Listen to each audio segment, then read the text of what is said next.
Welcome to the Best 5 Minute Wine Podcast with Forrest Kelly. I'm on the spot. Sorry, I didn't know you were doing it right this second. But anyways, all good. The Best 5 Minute Wine Podcast.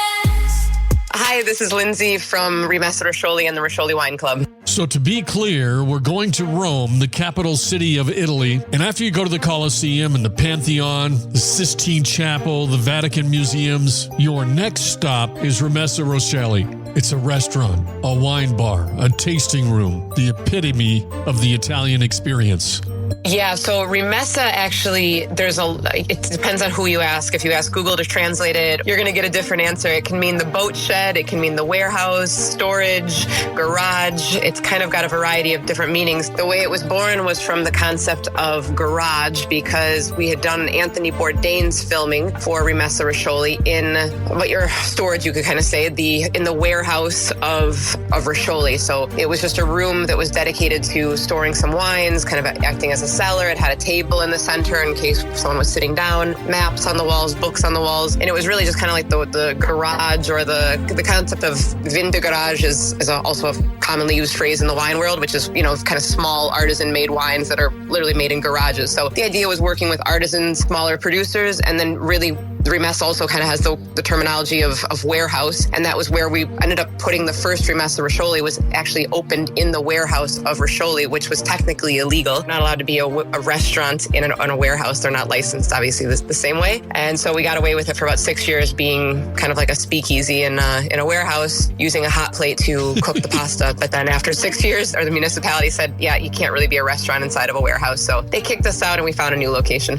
So when you say speakeasy, was it really like that? It was just kind of word of mouth and you had to, say a word to get in? Not exactly, because, it was organized through Riscioli, but it was in the warehouse of Riscioli. People would often go to the wrong Riscioli. They would go to Salumeria Riscioli, which is our main restaurant, because most people didn't even know that this tiny little place existed behind a few streets. It's only about a 3-minute walk, but you have to make a ton of turns. And so it's kind of in this little secluded little tiny alleyway. And so not really many people actually even knew. All the taxi drivers still 7 years later, 10 years later, were dropping people off at Salumeria Riscioli, not at Rimessa, because it really was, kind of a word of mouth kind of place. So let's rewind a little bit and find out about Lindsey. You were born where? Not far outside of Detroit, Michigan.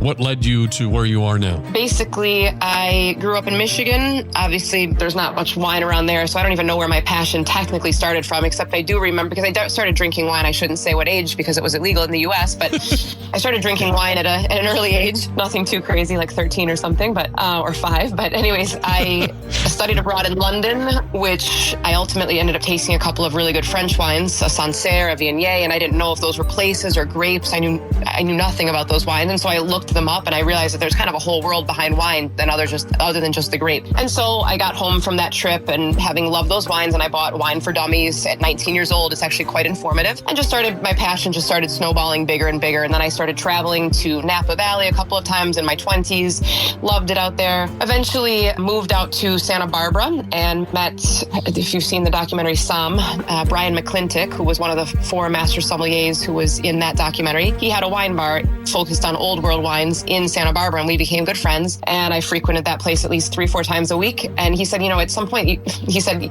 about wine, why don't you study it more formally? So I thought, okay, that's the next logical step. So I started studying with the Court of Master Sommeliers, finished the level 1, was studying for the level 2. And really the level 2 started making me lose all of my passion for wine because it's way too technical. And I realized that nobody cares. Not even us who are interested in wine care about a lot of these technical details. And everyone I was speaking to about wine my mom especially, would just say, Lindsey, can you just drink the wine and stop talking about it? So I just realized that there was a disconnect between what I was doing, and I kind of was losing the real passion I had for wine, which was being on vineyards, which was being in nature, which was understanding what affects the taste of a wine and seeing that in person, speaking with the winemakers. And so I decided to leave my job for 10 weeks and I went to Spain, France, and Italy by myself and got down to Rome, and I actually did the wine tasting as a client at Rimessa Riccioli, and then kind of had a little 5-day affair fling style with the sommelier at the time, who was Alessandro, who's now my business partner.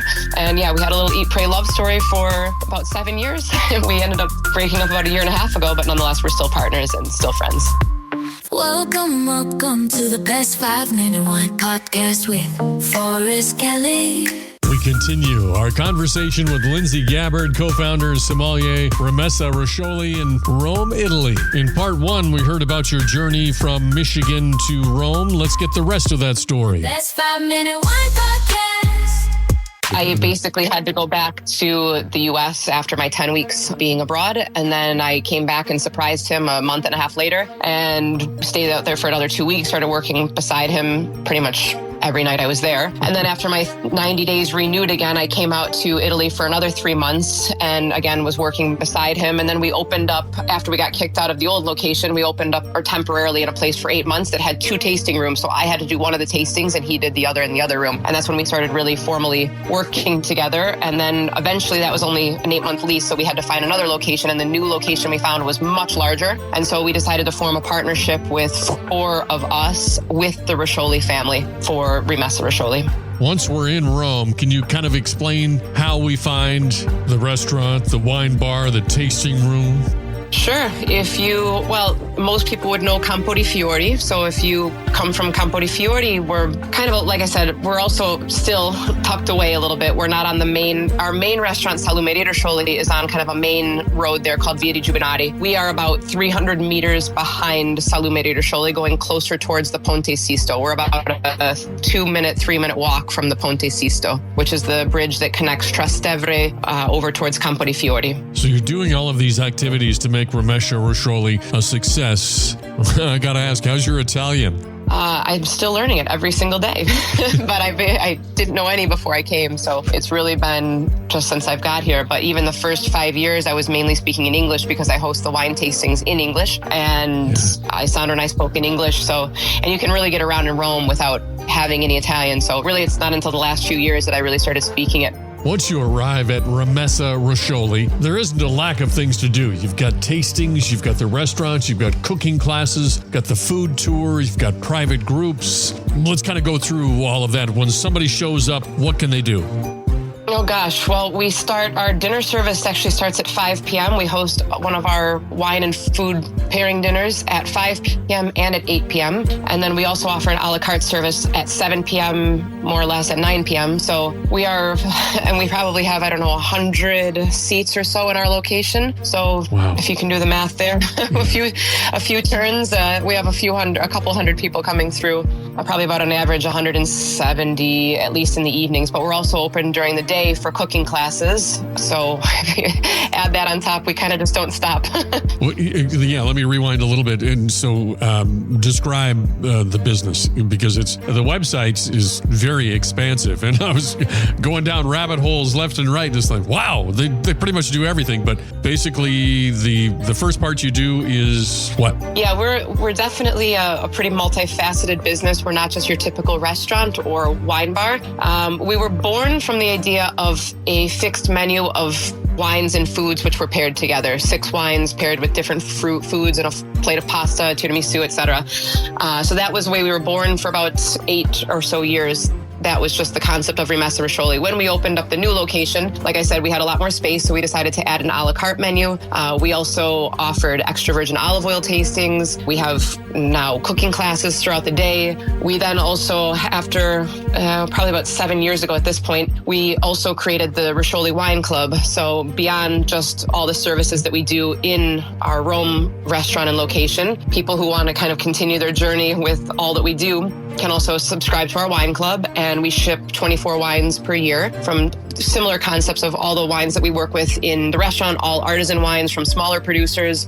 We do even some winemaker collaborations. So those can also be shipped across to the U.S. We have about 2,500 members in the U.S. currently. Welcome to the best 5-minute wine podcast with Forrest Kelly. We continue our stay in Rome, Italy, where they have a museum dedicated entirely to pasta. It starts with the invention of dried pasta, which of course allowed it to be stored indefinitely and shipped all over the world. And one of the best places to get pasta, Rimessa Riccioli. Right, Lindsey? Exactly. Best 5-minute wine podcast. Visually, what do we see when we walk in the storefront? Are we opening the door and we get the bell on the top of the door dinging? We love to call the the restaurant, we say Risciolizing. It's easier to say it in Italian, but like Risciolizing, basically, which is taking the whole room is covered from floor to ceiling, more or less, with different wines, foods, our gastronomy, extra virgin olive oils, semi-dried cherry tomatoes, all different jars, tuna, all sorts of possible things you can imagine that to eat and drink that kind of hug you around the space when you walk in, both at Culinary Riscioli and at Rimessa Riccioli. That's kind of always been the concept, is not having kind of like, decor such as like pictures. Well, actually, we have even those too, because the mother of Alessandro's son is an artist, and she has done some of our superhero paintings. So we have a fat Batman who's going into it. We have drunk Spider-Man who had too much crude to drink and got tangled up in his own web instead of saving the world.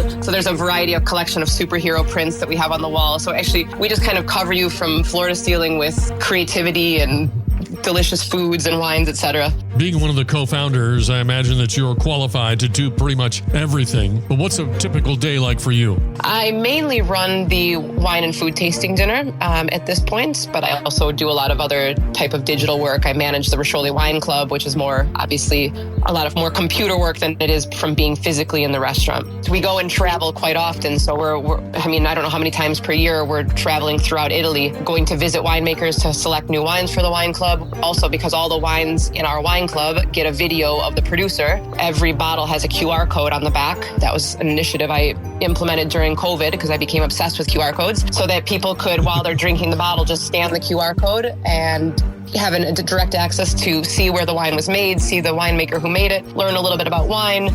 They also can know which grape it is, how to pair it, when to drink it by, the whole story of how the wine was made. Try to make that as easy as possible for someone to access when they're drinking the wine, instead of going to a website or getting out a brochure that we put in the box. Looking at the website, the picture looks like the main dining room. It is filled with wine from floor to ceiling, all sides. I bet you know every single one of those, don't you? Every single one, maybe not, because we are 4 people that choose wines, and one of our colleagues is he loves natural wines, so he sometimes finds these little tiny producers, some of them his friends, the people that we get connected to, and so some of those bottles Gaetano is more the master of, but yeah, more or less the rest of them. I mean, we have, I don't know how many bottles between Riscioli, probably some 60,000 bottles in our cellars, so it's hard to know all of them.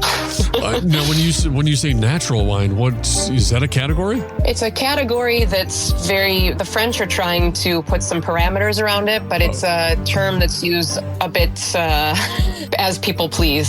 So there's not really a proper definition around what makes a natural wine. As some people would like to say, a natural wine is vinegar. A natural wine wouldn't stop at wine. It would keep turning. If you just let it be and no one stopped and intervened in the process, it would turn into vinegar on its own. So anyways, but the general concept between natural wine is that nothing is added in and nothing is taken out. So the wine is made just to be a pure, true expression of the terroir of the region, and that is it. And those are the main words. We don't use the word natural wine so much at Rimessa. We use the word artisanal wine. Like, our wines are all made from small producers in general. Yes, we have the big stuff for when people come in and want to do a high-end tasting like Sassicaia and Ornellaia and all the ayas that we like to joke about. But basically, more of 90% of our wines are from small producers that manage their own. We don't even have to use the word estate farm, because all of our producers just farm on their own property. But they usually make about, 20,000 to 50,000 bottles maximum per year, some of them even less. And those are the wines that you don't have to worry that they're adding in all the additives, because they don't mind if one bottle is different from the other. It's when you have the wines, obviously, that are being made in the 10 million, 20 million, 200 millions per year, that every single bottle has to taste the same. And those wines are the ones that have to be manipulated to always be giving specific taste to the mass market. Welcome to the best 5-minute wine podcast with Forrest Kelly. Lindsey Gabbard, co-founder and sommelier of Rimessa Riccioli in Rome, Italy, continues as our guest. In our last episode, we kind of closed out with, you were talking about QR codes on your wine bottles. Tell me more about that. The best 5-minute wine podcast. so that people could, while they're drinking the bottle, just scan the QR code and have a direct access to see where the wine was made, see the winemaker who made it, learn a little bit about wine. They also can know which grape it is, how to pair it, when to drink it by, the whole story of how the wine was made. Try to make that as easy as possible for someone to access when they're drinking the wine, instead of going to a website or getting out a brochure that we put in the box. So you've got a production crew that's going with you when you film these. Oh yeah, we usually travel in about 5 people, so it's I think we spend more money on videos than we do on food in the restaurants, but nonetheless, we are definitely, Alessandro came from documentary and film and videos, so that's always been a passion of his, is more on the creative side. He's also a writer, so also in the box for the wine club, we put our little Riscioli Wine Club Times, which is where we write a collection of our stories from traveling and the things that we quote unquote talk about when we talk about wine, which is often not even wine, which sounds silly, but we like to not get too caught up in the idea that everything needs to be about the wine. We think that there's just a lot more going on around that should be spoken about than just the what's in the bottle. Right, and wine is kind of a social lubricant and lets you expand your normal how's the weather conversations. Exactly. Okay, whet my appetite. Tell me what, like a typical night or a typical day, what are we looking at on the menu? If you're eating in the a la carte menu, it's mainly Roman, but with a little bit of experimentation, because we don't want to be an exact replica of Salumeria Riccioli, which is our main restaurant. We wanted to, offer, of course, the traditional plates, because in Italy, tradition is kind of first and foremost. But at the same time, we had to put little spins on things. So on the a la carte menu, you can also find, various fish plates and, different pastas from various regions that aren't necessarily just the Roman pastas, like amatriciana, carbonara, and cacio e pepe. They'll do, we'll sometimes have even chefs come in from other restaurants that we enjoy from our visits in different regions, and we'll invite them to do a collaboration with us. So we do a lot of that. If you're doing the wine tasting dinner, which is kind of, like I said, what we were born from, it's going to be 6 different wines paired with 6 different plates of food. So you start with the different fresh cheeses, buffalo ricotta, buffalo mozzarella, buffalo, and then burrata, and then some other different gastronomy for the next, and salumi for the next 2 wines, a plate of cacio e pepe, a meatball, tiramisu, and that's it. But then, like I said, we also do a variety of different tastings for the Italians, which will also be having different chefs come in from other places as well. But we do a lot of different things. We'll have a lot of times a winemaker who just walks from table to table and brings his wines or her wines, and will just speak very generally about them and pour them as people are dining. We keep busy. Is there a dress code? No, not at all. We are super casual. We want people to relax. Wine for us is like water on a table, so it's not anything that people need to think about in a fancy level. We're very casual and social and convivial. We have all mainly social tables in the a la carte part of the restaurant as well, so it's meant to be relaxed. So after the restaurant, is there something else besides I see you have a Riscioli food tour. Explain that a little bit. Yeah, that's a tour that happens during the day, which is a way, because a lot of people don't understand. They hear the name Riscioli, but they don't understand that we're technically 4 different restaurants. So it's a way to introduce them to kind of the world of Riscioli. It's kind of turning into a universe of Riscioli these days. And so we do a stop at Riscioli Cafe to start with, to do an espresso and a maritozzo. Then we walk over to the Forno and grab the pizza al taglio, and they can kind of see where we were born as the bakery. And we take that into one of the Riscioli cellars and have some pizza and usually a prosecco or something to start off with. Then we move over to Rimessa Riccioli. We'll do a kind of like a cooking demonstration on the different various pastas, like the amatriciana, cacio e pepe, and carbonara, and they'll eat those with us for lunch as well. Have a full wine tasting paired alongside that, and finish with some tiramisu. But yeah, then they get a nice introduction to the 4 different spaces that we have, and we're also opening up a 5th one just behind Rimessa Riccioli, probably around September, which is where mainly the experiences that we offer, like the wine tasting dinner, cooking class, and olive oil tastings will happen. And then downstairs, shortly after that, we'll be opening up, I can't really call it a jazz club because it won't be licensed, I don't think, as a full jazz club, but at the same time we'll have a lot of performances and music and different kind of happenings that happen down there. Well, we know you guys are rebels, so you're going to be pushing the envelope. Yeah, we're in Italy. That's, rules are mainly suggestions. Welcome to the best 5 men in wine podcast with Forrest Kelly. Fresh handmade pasta, meatballs, tiramisu, paired wines, working side by side with an expert chef. How good are the people that are taking your cooking class at Rimessa Riccioli? Best 5 men in wine podcast. would say 90% of them have probably, never even made homemade pasta ever before. So it's their first time even making pasta from scratch. So no, they're more beginners. It's a very light and easy cooking class. It's not meant to be a formal, master chef kind of style class. It's meant for more everyday people who are interested in, just having fun with cooking. There's also all the different pastas that are made you'll eat during after the cooking class. Some of it's demonstration and some of it's actually cooking it or making the actual pasta. It's a mix of hands-on and demonstration. And then, like I said, you eat the pastas after and have a wine pairing with a sommelier after as well. It can get pretty boisterous, I can imagine. It just sounds like so much fun. It's probably one of between the cooking class, if it's a daytime experience, I'd say the cooking class is probably the most popular event that we have by far. The nighttime experience, the wine tasting dinner, is also probably one of the most, for sure, the most important experience that we have. There's also a tasting that we do called Taste the Legends, which is for more connoisseurs and, really focused wine collectors and things like that. Not even necessarily. We have different levels. There's 3 different levels of it. One menu offered at $170 per person, another one at $250, and another one at $500. So the wines will vary based on the price of the menu. So some people who are really, really, really serious might want to do the higher price menu, but it's a nice chance to taste about 10, 14 wines, all paired with different dishes along the way for the people that are a bit more into serious wine tasting. We get everybody. There's nothing we don't do. There's nothing we don't cover. There's no one we can. No, and we want wine to really be something that anybody should feel comfortable approaching. From someone who understands it to be white and red all the way. We want to be able to have different levels and different ways for people to approach it. So in your personal wine, do you have your favorites, or are you constantly tasting new wines? I did notice, though, that this year, because people always, one of the favorite questions is, what's your favorite wine? And I said, guys, it's impossible for me to have a favorite wine when I taste hundreds of them every year. And I actually started to notice, though, that we had one particular wine that we had made as a private label for our wine club. It's a Cesanese from Lazio, made in amphora. We tasted it and bought the entire amphora because we loved it so much. And I noticed after a period of, 6 months that we have, I don't even know how many bottles of wine open every single night, and they constantly are changing. But I started to notice that whenever that bottle was open, it's called Giarocco, I was constantly going only to that bottle. And I can still say that 2 years later, I still go to that bottle when it's open. So it's really, I think say that I have kind of a favorite everyday wine at this point, but I'm always open. I love trying new things. I love tasting.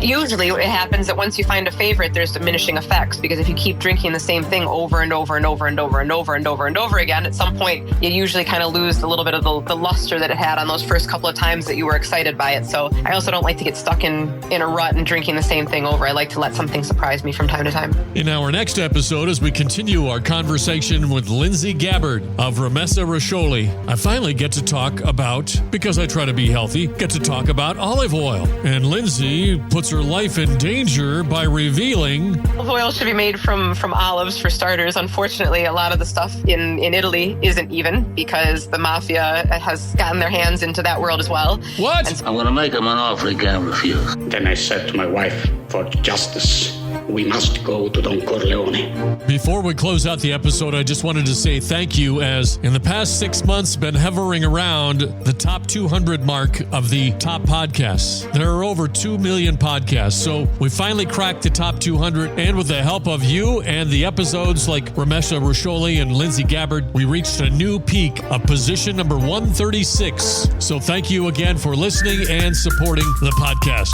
Really appreciate it. Welcome to the Best 5 Minute Wine Podcast with Forrest Kelly. Did you know when olive oil met wine at a party, they discovered they both make everything taste better? And we know how wine loves olive oil, always bringing out its best qualities. Let's talk olive oil. Best 5 Minute Wine Podcast. I mean, olive oil should be made from olives for starters. Unfortunately, a lot of the stuff in Italy isn't even, because the mafia has gotten their hands into that world as well. What? And so often olive oils that get exported are made from soybean oils and put a little bit of chlorophyll in there to give them that nice green color that makes them look a little more sincere, and off you go. So, in terms of what you look for, it's tough, because even the ones that say made in Italy aren't always made in Italy. But at Rimessa Riccioli, we have all the just small artisans that, again, and that's just the way we work with. We go meet them all in person before we never let someone just send a sample and say, okay, that was good, we'll take it. We go meet people. Riccioli has always done an extreme amount of research on the products and the producers and the land where things are coming from. We go and see these places. We don't just, and you can tell this because we do videos. We have probably 600 videos of winemakers and cheese makers and olive oil producers on our YouTube channel. It's a labor of love, but it's a lot of work, but it's the only way to really understand exactly what you're getting. So unfortunately, if you're just the average consumer, there's not a specific thing I could tell you to look for. Well, yes, yeah. So you're putting the pressure on these people to produce and actually say what they are. So when you're fact checking, as you will, but I've never interviewed a winery or anything to do with wine that had a tasting of extra virgin olive oil. There's different tastings, obviously. It's not the same taste for every olive oil, right? Oh gosh, no, that's for sure. There's something like 600 different olive cultivars from north to south, and they vary. Usually the ones that come from the north are going to be a little bit on the lighter side. The Tedesca olive is a little bit lighter that you find from Liguria. Then you get into, Lazio, Tuscan. I don't really love the Tuscan olive oils personally as much as I do some of the Lazio ones. There's Canino that I really enjoy. Those are maybe a little bit more on the kind of middle bitterness, middle spiciness. And then you get down to Puglia and Sicily, and you can start to end up having some pretty spicy, powerful, rich olive oils that maybe you wouldn't use on a salad, but you'd use more for grilling and cooking, and they just bring out the maximum flavor in everything you're cooking. The good stuff should almost make you cough, and that's kind of scary for some people because they say, why would I want to cough if it's good? But that's when it's got all the polyphenols and all of the good juju in there that makes it healthy for you. So I see where we can shop. So everything that everybody experiences kind of there, they kind of, if they want to take it home, they can go into like a grocery store? We basically, more or less anything you taste, you can almost bring home with you. Everything's more or less available for takeaway. For shipping, we can ship wines and foods as well. There are some restrictions based on the countries of what can be shipped in terms of that, but we have online websites, so shop.rimessariccioli.com. We also have shop.riccioliwineclub.com, and a lot of our products are now going to be even based in New York, so that wines don't have to ship from Italy. They'll also ship from New York for the U.S. customers, and that'll allow them to receive the wines in a matter of 2-3 days, or depending on where in the country, up to a week maybe, depending on where they are, instead of 3 to 4 weeks, which is the traditional shipping time for internationally for wine. Because Rimessa Riccioli does everything top-notch, can't wait to hear about the wine club. Tell me about that. Yeah, so we have 4 different levels currently. Probably they will end up becoming 3 because the Legends level is we just can't accept new members because the wines are so allocated at that level. But we basically have one that would be about 800 per year as the what we call the Essential or Level 1 wine club. Then the next one up would be around a little over 1,000 per year. The next one up would be 2,000 per year. And they're going to be 24 wines. All of them are going to include 24 wines. Based on the price point, you'll get different levels of wines. Like, for example, a Rosso di Montalcino would go in the level 1, where a Brunello di Montalcino would probably go in the level 2, and more of one that's maybe a vintage or slightly older Brunello could go in the collector's level, the level 3. But you're going to get wines from all over Italy, from, generally speaking, like I said, really small producers. We try to mix up the varietals. We almost always include a Barolo in the level 2 and a Brunello. We want to give a nice array of wines so that people are introduced to things that they're not familiar with. And all the wines in general we want to be that are not accessible in the U.S. In the box, they're getting not only the wine, obviously, but mention the QR code, the story behind it. The wine club is really meant to be a complete experience with wine. It's not just to be, where you get your 12 bottles of wine, you open it up, you maybe have a brochure that you flip through it, throw it in the garbage, which is what most people, I was part of wine clubs, so I know how people use them.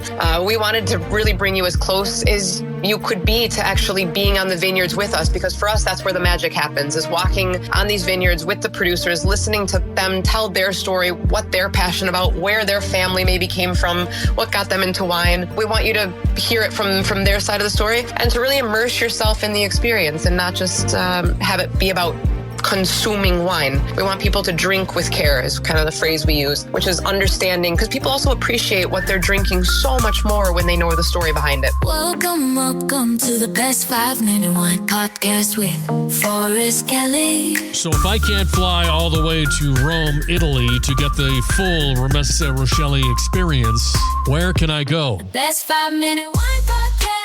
New York started about maybe 8 months ago at this point. So it's been open. There's an upstairs and a downstairs. The upstairs is meant to replicate a little bit more of Sailboats Riscioli, which is only an a la carte restaurant. And downstairs was meant to replicate a little bit more of Rimessa Riccioli, which is the concept of food and wine pairing fixed menus. And there's even a beautiful cellar down there, which is incredible for hosting private parties and smaller tastings. I think it hosts about 20 people or so maximum.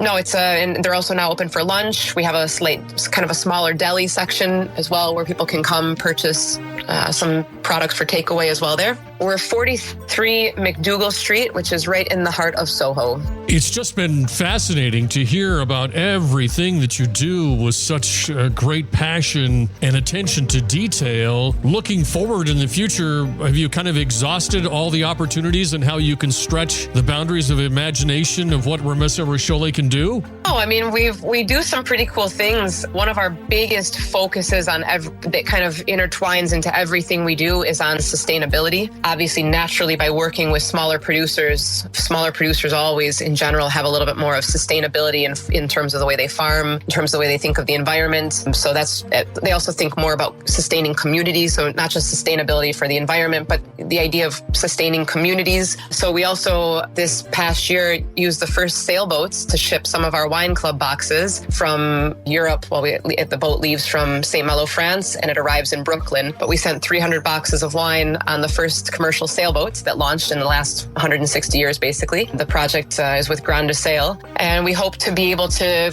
continue to find unique, sustainable ways to ship. Our shipper also patented a really unique packaging for the interior of the wine boxes where we ship the wines for the wine club, made from actual popcorn. So it's completely biodegradable. So in the future, as soon as that officially can launch, we'll be, using popcorn as the interior of the wine boxes. Some people, the first time we did a test with it, some people thought we shipped them popcorn to eat, which you could eat it and you're not going to die. But it was actually meant to be the packing materials. So that's one of our biggest things is thinking about community, sustainability, green hosting for our website. Everything we do, we think about the environment. So that's probably one of the other kind of biggest initiatives that we're taking on. And we're also going to be in the future, we've bought some small vineyards, try to save them essentially, because some vineyards, they get up to 70 years old. Maybe someone's about to abandon them, and you abandon 70-year vineyards, you don't get those back for another 70 years if someone decides to replant them. And, as good of care as the previous owners did, which we're not so good about that anymore. We're getting lazier as human beings. So we've saved a couple of vineyards that we'll use for making wines for our wine club in the future, partnering with some of our artisan winemakers in those regions. And then we're also going to have a little house on some of the different properties where our wine club members can go and stay in the future. So that'll be a future project and then people can be more involved in the winemaking process itself as well, because usually people are quite curious about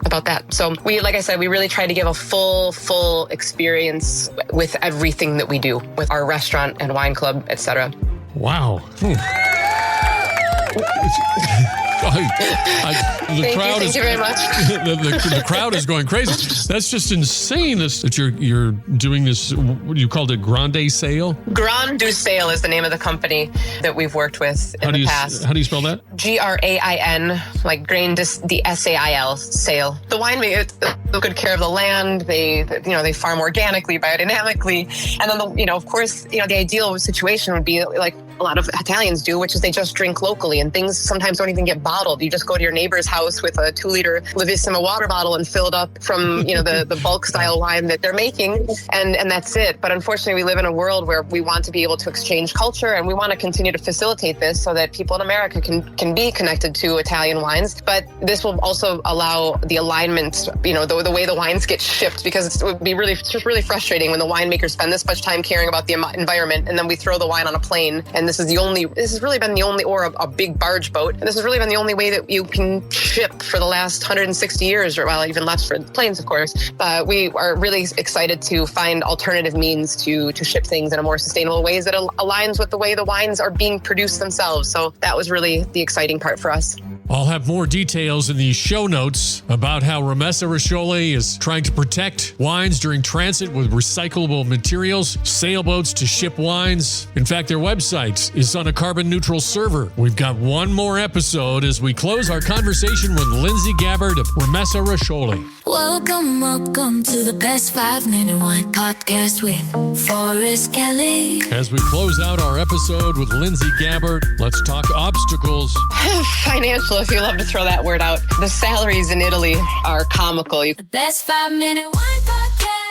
We're a very multifaceted group because we have a couple of Italians in the group. Me being the American, we think about different things from efficiency to tradition. We try to make it, we just really try to make it a nice faceted. We all have our different strengths. I was the one that thought about the QR codes during COVID, about putting them on the bottle, trying to make it as easily and accessible to get to the videos that Alessandro wanted to be promoting. Right. So we all work together. Really. No one can take all the credit. Right, exactly. During the meeting, you mentioned QR code and he fell asleep, and then you mentioned about videos could be attached to that. Then he woke up. I could get behind that now. Okay, so the last question for you is kind of biggest obstacle that, like when you go to these wineries and these vineyards, and you meet these people and you feel their passion and things, and you find out their story behind them. So in Lindsey's life and getting to this point in where you've got so much passion with all of these different things and you're so busy, so active, was there a big obstacle that you had to overcome to get where you are? Financial, if you love to throw that word out. The salaries in Italy are comical, you could almost say. I don't think I've ever earned as less as I have being the owner of a wine club and restaurant as I have even graduating college and doing an internship. So we're not going to talk about salaries. Thank God I enjoy so much about what I do. And thank God this country doesn't cost so much to live and enjoy your life in. Unfortunately, my job doesn't really feel, it blurs. I don't really know sometimes when I'm working or when I'm traveling and getting to go to vineyards. So I'm paid in other ways, we could say, thank God. And then of course, like the language, the thing is when you come over here and until you really speak the language, you really can't fully immerse yourself. You miss too much on the beauty of this culture. So really, I'm grateful that I had to kind of throw myself into the fire at one point because we had 2 employees that didn't speak any English, and I had to force myself to speak Italian with them. Because once you understand the language, you just open so many more doors to really understanding and really diving into the beauty of this country. And still is going on. There's another segment that we just started doing last year in our business, which is hosting wine. They're kind of wine tours, but we partner with another group of 3 women who are experts on history and culture from various regions of Italy. And we do kind of a wine, food, art, and culture tour for on average, they're about 6 to 9 or 10 day vacations, wine tours, where we go to the artisan producers and I manage more of the food and wine parts. Lily Pans manages the history, museums, and that portion of the tour. And they are absolutely incredible. So we're going to do about 4 to 5 of those per year in various regions from Piemonte to Sicily to Puglia. And I think that's going to be the ideal place that I get my mom to come visit. Is there a website for that? They're not launched on our website. They're on Lilipan's website, which is LILIPANS.com. And this year, I believe they are all full. There might be a few spots left in one of the first Sicily tours we're doing. And then we'll launch the next year's calendar probably in the next several months because we want to give people the ability to book about 8 months in advance. But if you're subscribed to our newsletter on RiscioliWineClub.com, you can subscribe to the newsletter. If you're subscribed there, then you'll get all the information. Yeah, so there's RimessaRiccioli.com for the restaurants, RiscioliWineClub.com for the wine club, although we manage those side by side. So if someone reaches out to the restaurant about the wine club, no problem, or vice versa. We can still flip flop. And then of course we're on social, but we also realize that social isn't necessarily it's a little window to your business, and that's about it. So we don't really post in a crazy amount on social, but we do have Instagram. Probably the best most enriching location you can find us on is our YouTube channel, which is Riscioli, is the name of the channel. And most of those videos are going to be in Italian, but they all have English subtitles. So those can be turned on in the settings. And we also have the the English channel, which would be under Riscioli Wine Club. Are these videos some of the videos that you're going to see on the QR code? Exactly. Okay. All of those and a whole lot of other ones. Thank you very much for your time. Oh, it's been a pleasure. Thank you. My pleasure as well. I'm glad it worked out. Okay, ciao, ciao. The best 5-minute wine podcast. Don't forget my favorite part. Please like and follow. Oh.